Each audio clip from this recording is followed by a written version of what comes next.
నువ్వు లేచి ముఖం కడుక్కుని కాసేపు ప్రభుతో మాట్లాడాలి. ప్రభువా ఈరోజు లెగననుకున్నానయ్యా, లేచానయ్యా.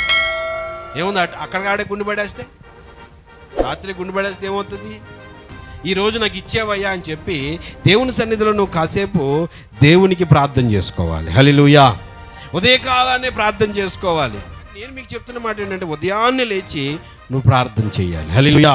ప్రార్థన చేస్తే ఆ రోజు నీ పనులన్నీ బాగుంటాయి. ఆ రోజు నువ్వు ఏ పని చేసినా ఆ పనిలో సఫలం అనేది చూస్తావు. దేవుడితో మాట్లాడుకోవాలి. ప్రభువా రాత్రి మరి కాపాడేవో, లెగుస్తానని అనుకోలేదు, బతికేటట్టు చేసేవయ్యా, ఈరోజు అంత పనుల్లో నాకు తోడుగా ఉండు ప్రభువా అని నీవు ఎప్పుడైతే ప్రార్థన చేస్తావో అప్పుడు దేవుని కృప నీ మీదకి వచ్చి నేను తృప్తిగా ఉండేటట్లు చేస్తుంది. హల్లెలూయా. చాలామంది ఉదయాన్నే లేచి ప్రార్థన చేయరు. 7కి లెగుస్తారు,